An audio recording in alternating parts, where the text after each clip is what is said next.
We're good to go? Sound. Okay. Assalamu alaikum to my brothers and sisters and non-binary hipsters. I've broke our teeth in it last week. That was pretty cool. So now we're looking at number 2, which I'm hoping is going to be about memory, if it serves me correctly. So yeah, thanks for coming back. If you're coming back, thanks for tuning in for the first time. If you're tuning in for the first time, so it's all pretty sound. Thanks very much for coming along.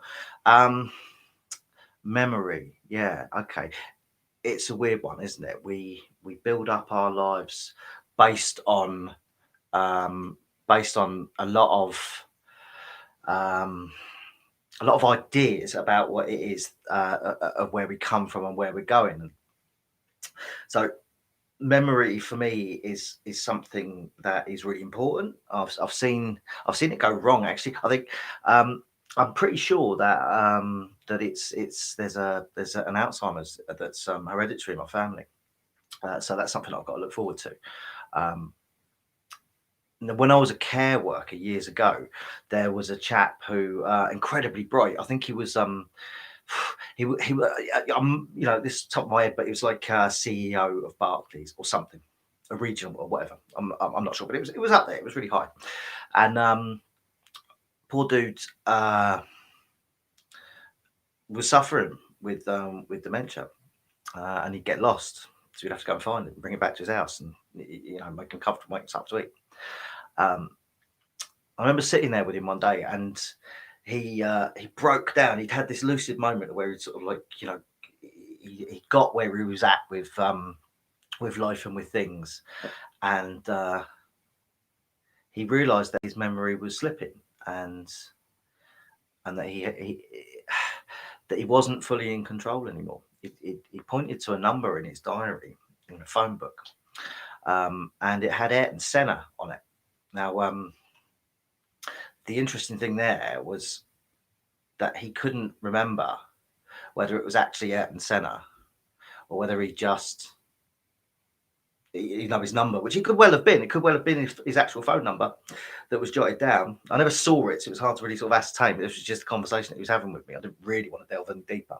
He was quite visibly upset, so he couldn't work out whether it was Ayrton Senna, who he could possibly have known in his professional role, or whether it was that he had put a reminder in his phone book instead of his diaries to watch the Grand Prix, the Formula One, whatever it was, and it was just this moment of clarity that he remembered that he was forgetting things, and I think that, there was possibly one of my defining sort of time to become interested in that sort of understanding of where we're at in terms of our memory having a relationship to who it is that we think that we are.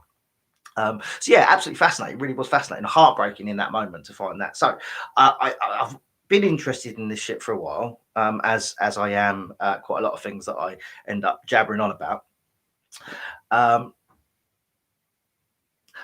False memory, that fascinates me, absolutely fascinates me. I don't know if you've seen the Mandela effect, which I don't buy into. I just find it interesting. If you haven't, go and have a look on it on YouTube. Pause this shit, go and have a look at it, come back, whatever. Don't come back, it's up to you. Do what you want. I'm not telling you what to do. I ain't that kind of guy. It's the idea that collectively we have misremembered something. So the Mandela effect will have the little chap on the Monopoly board that we kind of all agree that we remember that he had a top hat and a monocle. But going back, he doesn't have a fucking monocle. So we've all sort of collectively misremembered something. And it's happened with lots and lots of things. And, the proponents of it being something much larger say that it's a glitch in the matrix. This is the world falling apart. It's the fabric of realities untying, and those child-eating space lizards at the top that control us, they're losing their grip on us. And oh shit, we've got to do something about it. Now we can see this glitch in the matrix. I'm not sure it's that. I'm convinced it's something more It's just more simple than that. It's just how our memories slip a little bit. It was called Mandela effect because some people absolutely believe that in the mid-80s they saw a lots of TV coverage of Mandela's funeral. Now, what it actually was a free Mandela concert, like a Live Aid sort of thing. I remember this. Because there was, I think, I can't remember. Excuse me. It was an amount of brain damage that I've done through drug misuse that stops me having a short-term memory. We'll talk about that later on. So I can't remember who it was. I want to say it was the Specials. I could well be wrong. They done a song called "Free Nelson Mandela." So of course that to me gave me the idea that it wasn't actually it wasn't celebrating his death. It was more to push forward the idea that he should be not incarcerated for his crimes. You know, it was actually a freedom fighter and should be released. So collectively, we misremember that, and that's where it gets the Mandela effect from. And I just think these things are interesting because it's about how we. Just while I do think about it, actually, big shout out to Chadwick Boseman, who passed away this week, which was really, really tragic. The guy was about my age, to be fair, and he silently got along with colon cancer for the last 4 years or so, and passed away. And a real loss to our generation in film, but also he'd done something really quite special with a real positive representation of young black man outside of sex and drugs and violence. In that sense of that's you know, it's sort of, you know, I'm big on hip hop culture, but that's kind of the only place that we allow our black celebrities to really excel is in those almost primitivized areas, and he transcended that. He done something much bigger and much more beautiful than that. So yeah, sad loss, and big up to all his family and friends. So yeah, anyhow, the Mandela effect, the collective understanding of things that happened in our past. So when we come to recall those, we can all say, hey, that wasn't actually like that. It was this way. Now, does this come down to the way that we encode our memories, how we make our memories? And I wonder whether that's a part of it. I mean, certainly for me, when I look back and I've done things in a wrong way, it's because I've encoded them wrong. I allow my enthusiasm to sway how I choose the things that I stick in my brain that I'm later going to recall. A really good example of that is when I was growing up, there was lots of crap on TV. Real crap, you know. But there was one show, and I remember being interested in it because I quite like the story of Beauty and the Beast. I like the story that he overcomes some inner ugliness, that, you know, as a person, that the guy was a bit of a prick, so he was cursed with this external version of ugliness that he'd had on the inside for some time, and he overcomes that with the advent of beauty into his life, or the introduction of beauty into his life, as a character, Belle. And their connection over time allows him to overcome that inner hideousness that he had and become something which is much more beautiful. So I love the story. I think it's a great story. So I was quite interested when there was a show that had Linda Hamilton from the Terminator movies as Belle, which I thought was quite an odd casting because she's quite a you know, takes the sort of masculine areas of her performance in much the same way as the young Sigourney Weaver did. So, you know, strong, physical, much more sort of the masculine domain. Not saying that we can't do that, but it's much more presented in that way. So I thought it was an odd casting for that, but anyhow, that was cool. So that was another draw for me watching it, and it was set in the sewers of Brooklyn, as I remember. Now, this is what I'm getting at with how we encode our memories, how we put the stuff in there to do it, because it didn't at all, in the slightest, go like this. Hey, Beauty! Yeah, I'm a fucking beast! Come and have a look at this! It's fucking enchanted! Didn't do that. It didn't do that at all. I'm convinced that that's not what it is. In my memory, that's what it did, because that's how I want it to be. So memories are really, really funny things. we can, when we have one that is really well defined for whatever reason, it can always make us time travel. We can relive that moment in a way that is full of all the senses. I was quite animal rights years ago. Um, Oh no, so yeah, still am believe that all sentient beings should have the right to live. Ironically, I was a meat eater during this time, but I thought I was sort of politically aligned to animal rights. Now, I knew a chap who was a mobile slaughterman, so he used to go to people's farms and butcher stuff.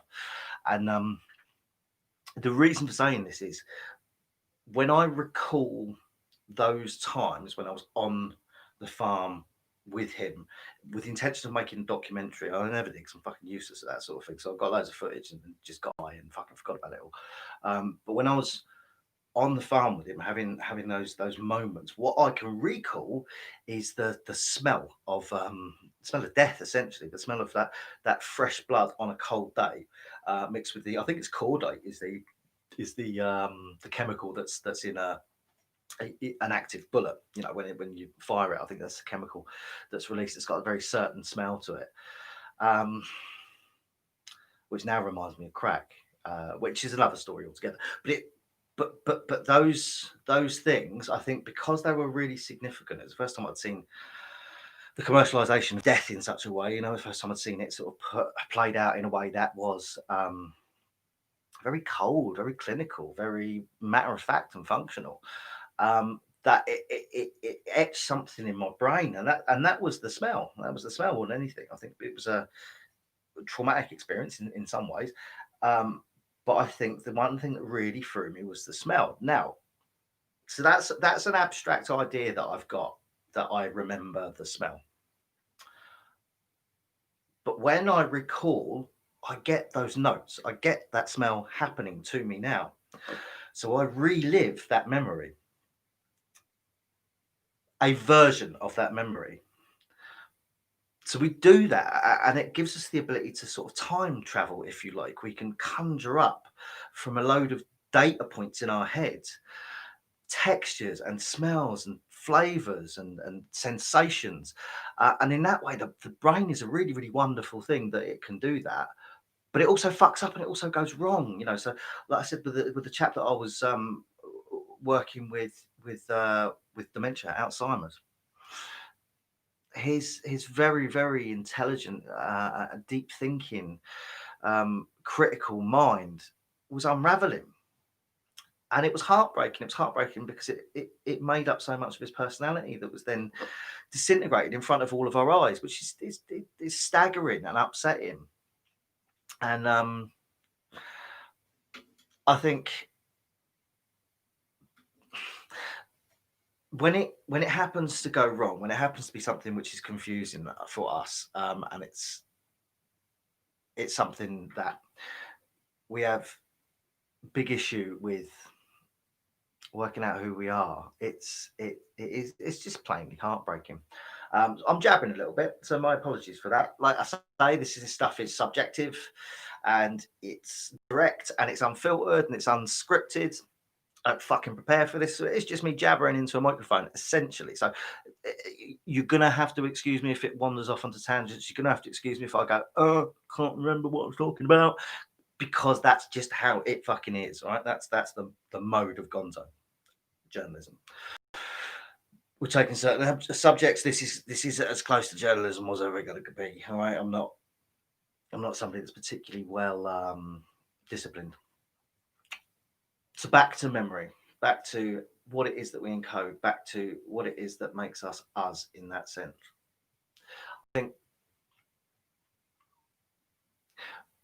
we rely on something which is really unreliable.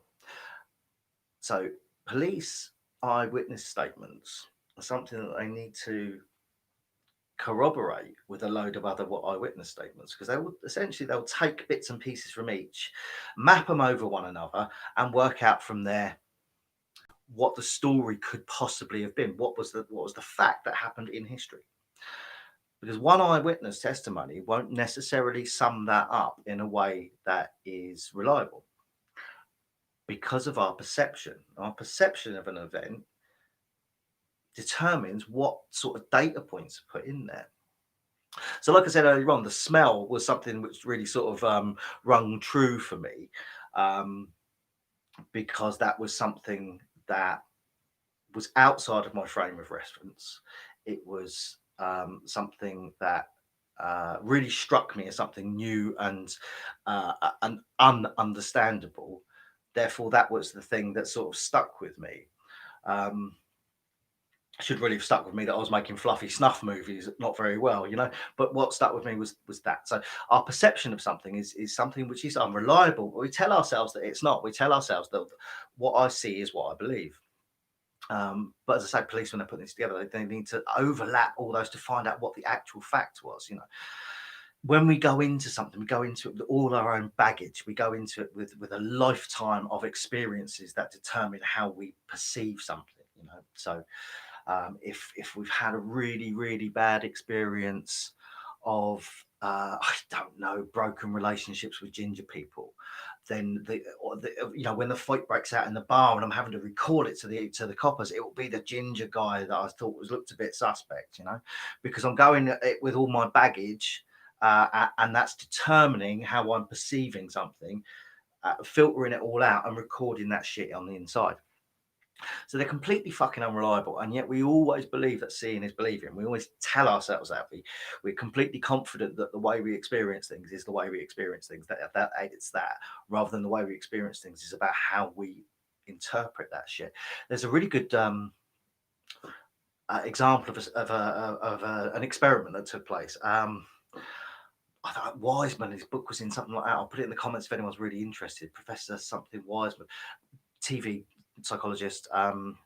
Very sort of easily accessible stuff, and he draws together loads of other people's work and puts it in a couple of books, documentary entries, and they're really interesting. The one thing that really got me about this particular experiment was it was did you see the gorilla, or did anybody see the monkey? Gorilla, I think it was. um, and they've got sort of 10 people in the room, and they ask them um, to watch and recall how many times a ball was passed with two opposing teams. They've got one team dressed in red, one team dressed in blue, both of which have got numerous balls. So you had to watch one ball and focus on that and work out how many times it had been passed as it travels around the court. Now, because your mind is selective on that one point in an image that you're passing round, you miss certain other things. So when they come to the end of the video, how many was it? It was 4, it was 7, it was 102, and everyone got their answers, and everyone's really convinced that what they saw was the reality of things. The guy leading the experiment, or girl leading the experiment, said, "Did anyone see the monkey? Did anyone see the gorilla?" To which everyone's like, "What the fuck?" You know. So they play it back, and sure as day, there is a guy in a gorilla suit that walks up. It's not even subtle. He walks up to the middle of the screen, waves at everyone, gives a monkey impression, a gorilla impression, and then fucks off the other side. And nobody saw it. Nobody sees the gorilla. So this tells us about our perceptions. We see what we want to see. There's pareidolia, isn't it? Pareidolia, where we imagine shapes to be faces. We anthropomorphize them. We see a face, we see something in the dark, and we assume that it's somebody's face. That's something that we attribute meaning to based on our own perception. So the whole gorilla thing was fascinating, because we're not looking for that, we selectively remember something completely different, to the detriment of what's actually going on in front of us. So our perception is clearly related to how we form new memories, how we encode the shit that we take on, and we form these memories. So all that is really fascinating. I think it's absolutely amazing that we can't trust them. So we've got the Mandela effect, that we've got this collective misunderstanding or misrepresentation of something that's gone on based on our baggage. It's what we bring to it, that sort of thing. We've got the idea that we can perceive something completely differently, based on our selective perception. So we're only seeing what we want to see, and yet we tell ourselves that it's something else. And something that comes up in psychology is false memories. And there was a big issue with this with social services. I think there was a um, I wanted to say it was Scottish families, but I can't remember. It was a small isolated town, and essentially they had all this testimony of satanic abuse that was going on. So all these children were being abused by a group of Satanists. Witchcraft, uh, sexual sadism going on, and all these kids were victims of that. Now, as it went along and it was unpacked, and all these families were torn apart, and the parents had lost their children had lost their parents.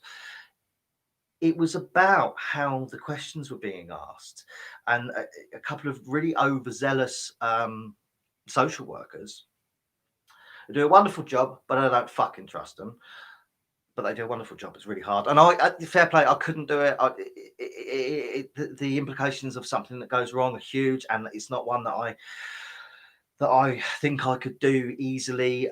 So my hat's off to them for doing it day in, day out. However, they need to be held account a little bit more. We need to, look after our own communities a little bit more than having these professionals coming in and plucking kids away. However, so what happened was they'd led with questions. So rather than having open questions, can you explain what happened?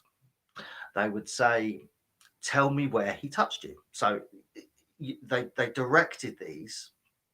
They're both open questions, but they directed them towards a certain answer, and it was because these social workers become overzealous. They got these ideas about how abuse looks, the things that were going on, and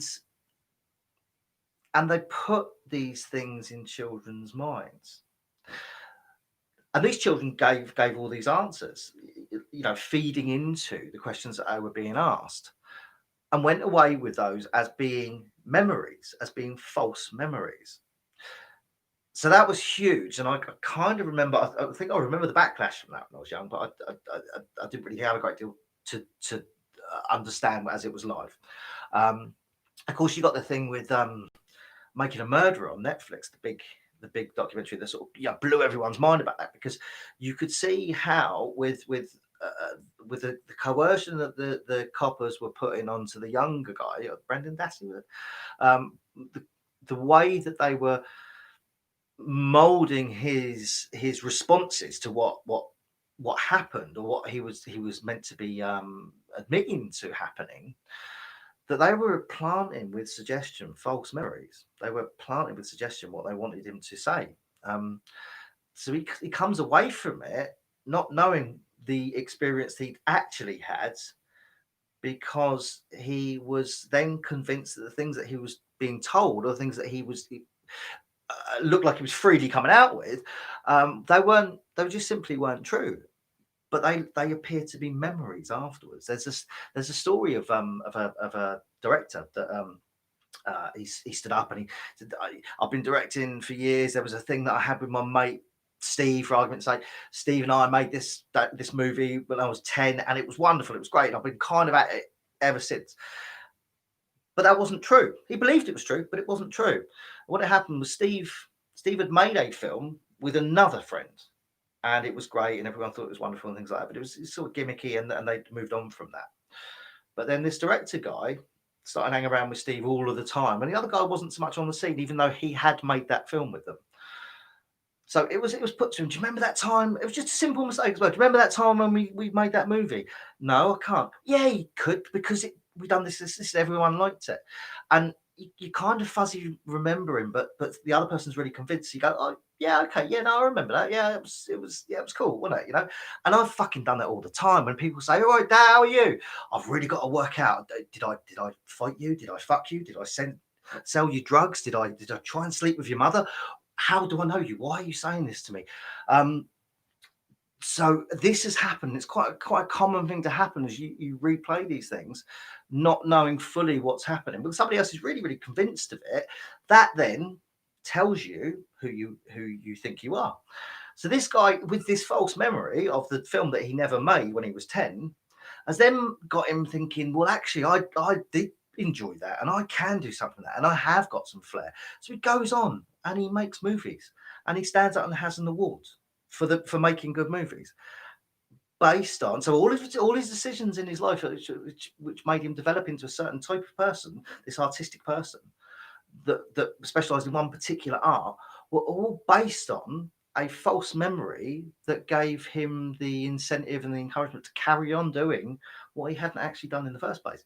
And and there's lots and lots and lots of things that have happened that are exactly not exactly, but along those lines where things are implanted.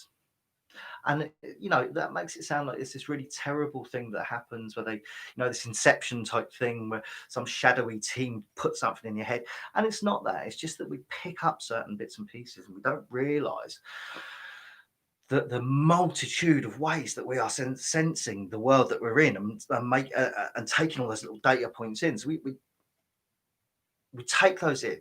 It forms this rich tapestry, and then that set of things that we have as a perception, we then encode, record, stick away in the brain, and then when we come to recall them, we add that extra layer of where we're at with all our sensations and our baggage and all the shit that's going on for us right there on top of that, and distort it in that way, which to me is fucking fascinating because it asks the question then, who am I? Who are we?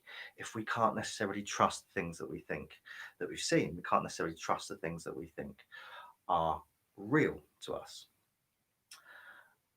So yeah, sounds a bit like glitch in the Matrix, but it's not. It's just how our minds are not as solid, not as concrete as we tell ourselves that they are.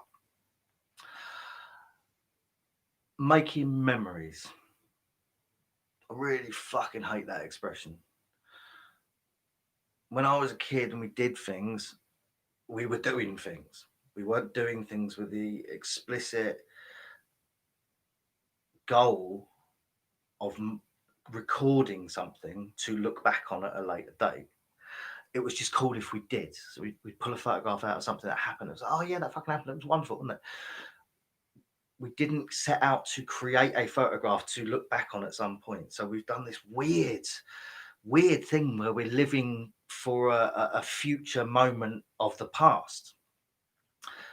Well, that's fucking nuts. I get why we do it. Our memories are something which we cherish. They become important to us. They become something that tells us who we are, even if we can't trust them at all. We flower them up. We remember things in rose-tinted spectacles. We build a picture over a memory that we hold dear that, for whatever reason, is much nicer than it could have been. I remember a friend of mine died of cancer. He found out he had cancer in prison, right near the end of his sentence, and he came out and it was terminal. He was fucked, and he passed away. And I remember I was in one of my sort of melancholy ways of explaining what was going on to myself by talking out loud, and I'd said along the lines of it always happens to the good ones, that sort of thing. He was a good guy. I can't understand why. And my other mate, chipped in, fucking genius level appraisal of the situation. I went, no, he wasn't a good guy. He was a fucking pain in the arse. He was an herber. He stabbed someone. That's why he was in prison. Fuck's sake. He wasn't a nice guy, but we loved him. And it was absolutely right. Absolutely fucking spot on right with that.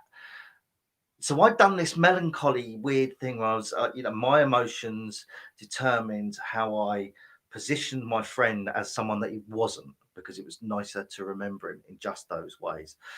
And then my friend came in with this real cutting observation that has always stayed with me. Mike, he was a bit of a fucking pain in the arse, to be fair. So I imagine he is. I haven't seen him in years, but I imagine he's still so stoned that he doesn't know what fucking day it is. But he could say things that really sort of cut through. I remember he gave me some advice once that I wished I'd taken because it was brilliant. Not advice for everybody, granted, because not everyone's like that. But for me, it was perfect advice, and I wished I'd taken it. He said to me, "Never stick your willy in a nutter." Genius. I didn't. Kept on doing it. Here I am. But the way he could understand it with that level of honesty, it prevented me from recording and encoding a memory that was not true or fair or a really nice way of looking at someone. But of course, we've got, I lost my granddad. That was a really hard thing. My nan as well. I mean, she got a little cantankerous towards the end. So our relationship wasn't as good as it was when I was growing up with her, which was a big shame because I couldn't enjoy that end part of her life, and I'm sure she didn't either. My granddad was a different kettle of fish altogether. We'd lived with him, and it was beautiful. Obviously not the death. The death was traumatizing, but we'd really enjoyed those last parts of his life. So I have to work really hard with that knowledge of I can't allow for my perceptions to beatify a real person. And he was a fucking wonderful person. Got an award and a paper for when he was paper boy in his early 70s. Go figure. How brilliant's that? And I think he helped someone to fix their gates who was nominated for a local award in the paper for it. So he was a really, really lovely guy. There's no two ways about that. But he also very much of his time. Was quite judgmental about things. I remember him saying, like, writing my sister out of the will. Not that I mean, the will didn't get played through anyhow. That's another story altogether, and everyone lost out apart from, ironically, my sister. But he said, I never loved her, so I don't see why she should get anything. I don't see why children should get everything either. That was cold, man. That was really fucking, whoa, dude, I love you and I respect you, but even I wouldn't say that, and I'm a fucking arsehole. So I've got to work really hard in not making a saint of somebody that wasn't a saint. He always said, well, I call a spade, don't I? Yeah, not anymore. We don't, granddads. We tend not to do that on account of him being a fucking racist, but very much of his time. So, it wasn't a bad thing, but it was a real person. And that's what's important in as I move forward. For me to make memories, they have to be something that I'm aware how fluid they are, that I'm aware that there's multiple layers on there that can influence the way that I put those in my memory, and multiple layers on the way that I take them out again to use them. So I try not to make a saint of anybody, because there are lots of different ways that we can understand it. But I think actually that's a way of having much more respect than it is to blindly look back with rose-tinted spectacles on something that wasn't that at all. So yeah, fantastic guy, and I miss him. So memories are really fucking important to who we are, even though they can't necessarily be trusted.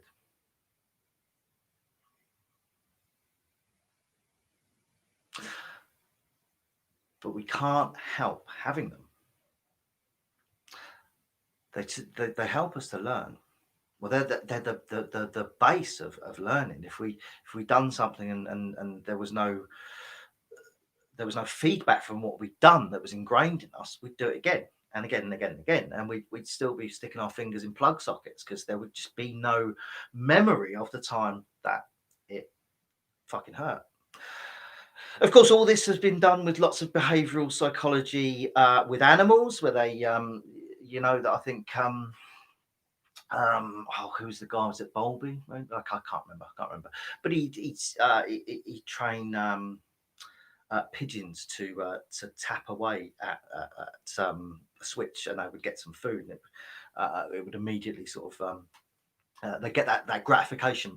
Well, they remembered they'd learned by storing a memory that if I tap that fucking thing, bit of grain comes out, get fed, happy days. We've done it with rats loads. I think I can't think who it was, but it was fascinating because he taught the pigeons to essentially to trigger missiles, ballistic missiles, that he would get the pigeons that somehow to trigger them, and they would fucking explode over enemy territory.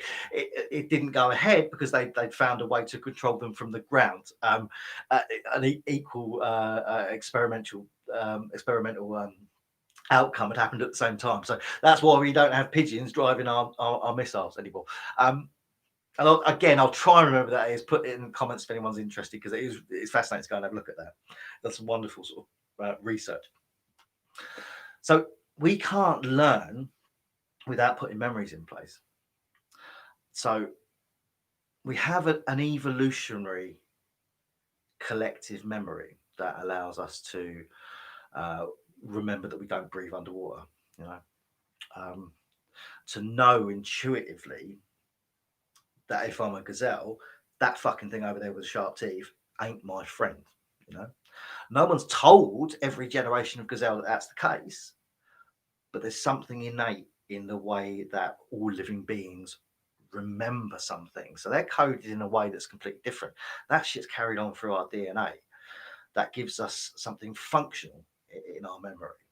Now, what I've talked about is nostalgia. What I've talked about is identity. What I've talked about is this really conscious relationship that we have with our brain that functions in ways which are on a higher level than other animals. You know, not to put the fucking gazelle down, but it's not writing any books anytime soon. You know, um, but there's still this level of a functioning memory that helps us to learn and that we perhaps build upon. The same guy that I'd done the butchery work with, he was an avid hunter, which again I was challenged with at the time. But what I what I did when I came up with conflict with him is that I learned a lot about what I thought I believed about myself, and I learned a lot about the thing that I was opposed to. Um, which we tend not to when we've got we polarize our own view in opposition to somebody else's view, and we never really get that conflict going on, so we can understand where we both are, including knowing what the fuck it is we think we believe. So it was really interesting to have that time with him. Anyhow, I digress, as I will do. He told me, and I'm not sure how much truth there is, but I like truisms, I think. So you know, if it's between truth and the truth and legend, print the legends, you know. But he said to me that deer in England have have lost the intuition to look up for prey, which is why hunters sit in those hides up trees and shoot down on the fucking things. Because we haven't in England had large predatory birds for some time. So the British deer, or the English deer, had lost any reason to pass down in their genetic memory uh, any reason to look up for the prey coming down. They didn't, in terms of their evolution, that was no longer a threat. So that was never encoded in their DNA. So as the generations went on, they stopped fucking looking up. Now, Scottish deer had not lost that ability because they'd had larger birds of prey for a lot longer. So they were still at the state where they could, uh, where they should remember that shit. And I thought that was fascinating. I thought it was absolutely fascinating. Again, as I say, I don't know. I haven't studied a lot of deer from a lot of different areas, and I don't really know. My ornithology ain't what it used to be, ain't what it should be. I don't know much about birds of prey and how true that was, but it's interesting, isn't it? So we remember shit that is useful to us in a way that's different from record and recall that we do with the sort of nostalgia stuff. It's something that's almost ingrained in our DNA, and it has to be because it's part of this collective memory that's passed down, and allows us to survive. You know, they're instinctual things, but that instinct comes from a base of knowledge. Again, fucking fascinating stuff. I don't know where we go with that. I don't know what we do with that, but it's certainly a something to think about when we work out what our memories are. Some of those are about survival techniques. Some of those are about um, how we perpetuate and continue our species, and some of those are about who it is we think we are. And they're fluid and they're changeable and they're constantly being reinterpreted because we have to. Because who we are isn't a fixed point. Who we were, who we think we were, that's also not a fixed point. That to me is fucking fascinating. Now I know there's lots and lots of things that I wanted to say that I've forgotten, and I'm well aware of the irony in that. So yeah, don't point that out. I know it's frustrating.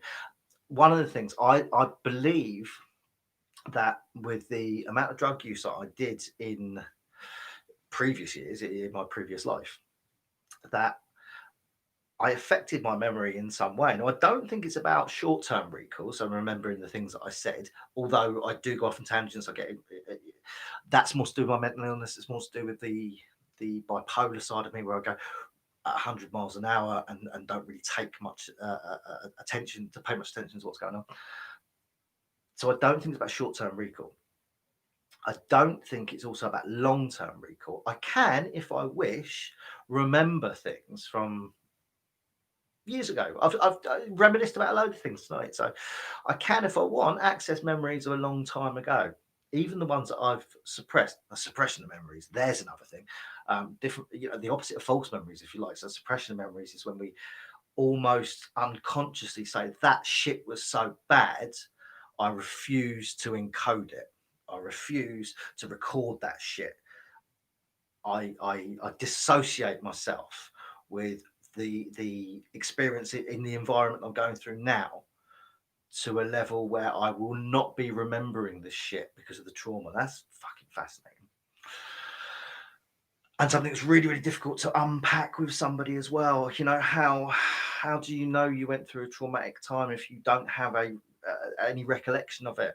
You know, I think one of the biggest things in rape cases that unfortunately prevent the CPS from carrying them through is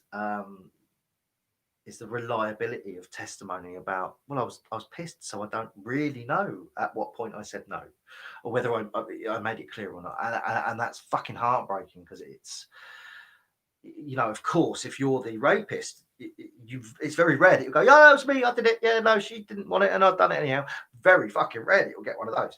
What you will get is, I said this, I said that, and you'll get words against each other. So the CPS don't want to carry that through, and it's fucking heartbreaking how many abuse cases just not carried through with that. So suppressed memories are interesting. The irreliability of testimony for whatever reason is really interesting. I think I've damaged my brain with the drug use in the way I form new memories. I think I'd spent so much, let's say with the bipolar stuff, living in this chaotic moment where I don't pay enough attention to things as they happen, that I fail to make the new memories. One of the things that all my friends, forever ask me, Darren, have you done this? Darren, have you called this person? Darren, have you brought up that instead? And I go, yeah, of course I have. Yes, I've done this over there. They all fucking know that I'm lying through my teeth. They all know that, of course, Darren hasn't done that. He's completely fucking forgot to do it because he wasn't listening to me in the first place. So one of the things that I think I damaged is my ability to pay enough attention to things all of the time to encode memories, to record the data that I am going to need to recall in the future, so as I don't let everyone down and act like an arsehole. So I need to pay real attention to the things that I need to learn.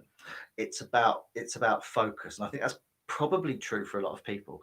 You need to work out the thing that it is that you want to learn, the thing that it is that you need to record, the thing that it is that you're going to need to remember.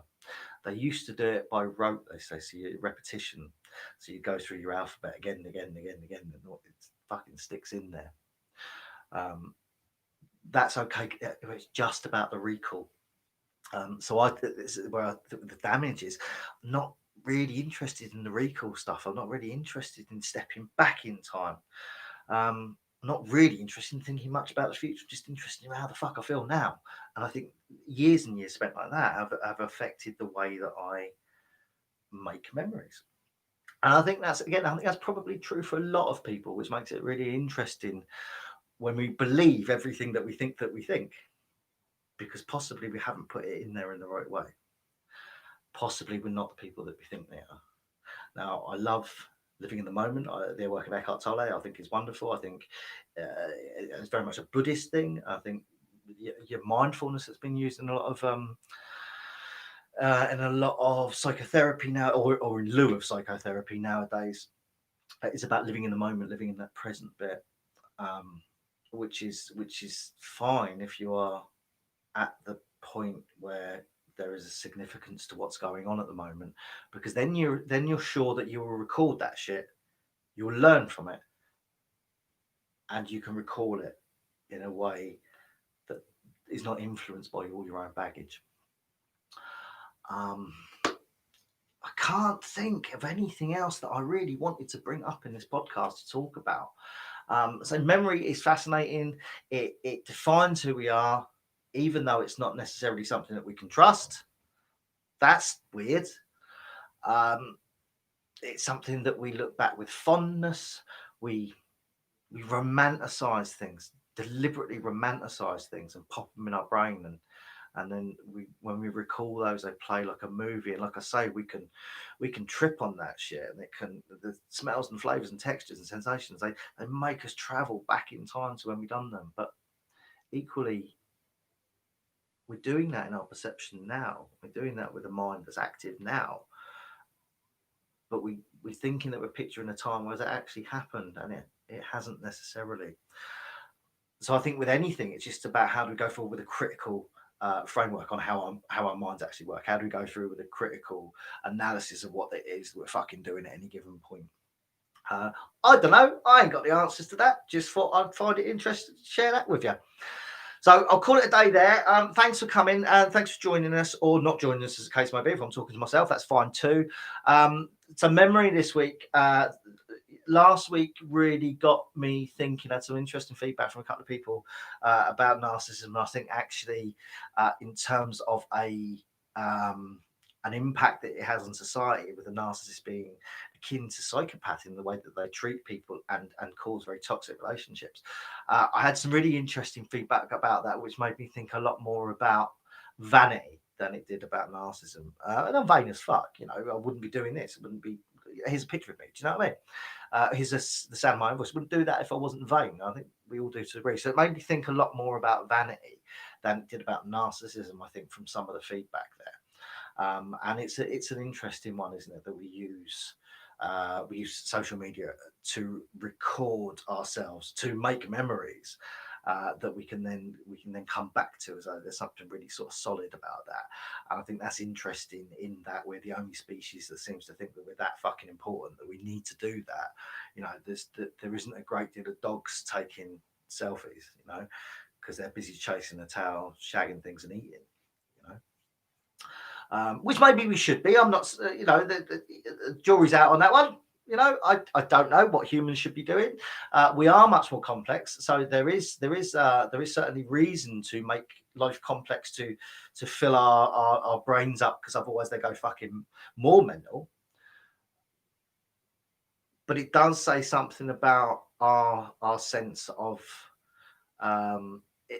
inflated sense of self, our idea that we're somehow godlike, that we have to attribute meaning to everything, and we have to leave some sort of legacy. So the feedback from last week sort of fed into how I thought about memory for this week. Certainly about our genetic heritage, so the things that made us remember things, like don't fuck a toaster, that's going to end in tears. We kind of genetically carry that one down, so not many of us do it. But then our nostalgic memory as well, the way that we form that data and make those memories in a way that is not necessarily real, but it feels very real when we recall it. So yes, it fed into a lot of what I was thinking about this week. So I have some of that feedback. So thank you for that. I think that whilst this is great and I'll continue to do it, I really enjoy doing it. One of the things that I really notice about myself is I like that conflict. I like when two ideas hit each other, meet head to head, because then from that live feedback whether it is you believe that shit or not. When you come up against somebody with a differing opinion, that's when you think, actually, no, I didn't think that, or I'm really convicted to it now. So I did think that, but it's only when you get that live feedback. So this is wonderful. I prefer communication. I prefer conversation. I think perhaps we'll go down that route at some point. So if anyone's interested in doing that, pop along. That'd be great. Let's do that. But the feedback's really, really important, because that will underpin what's happened. It will make me think, did I really think that? And it will give me something that will influence the next week's. So I said all unscripted, but I've got a couple of ideas as to what to do next week. I think we'll talk about democracy. We'll see how that one goes. So have we got a democracy? Is it an illusion? I don't know. I used to think it was a great thing. Not so sure it's there anymore. That's how I remember it. Thank you very much, guys. I hope to see you in the real world soon, and I hope this wasn't too much rambling for you. God bless.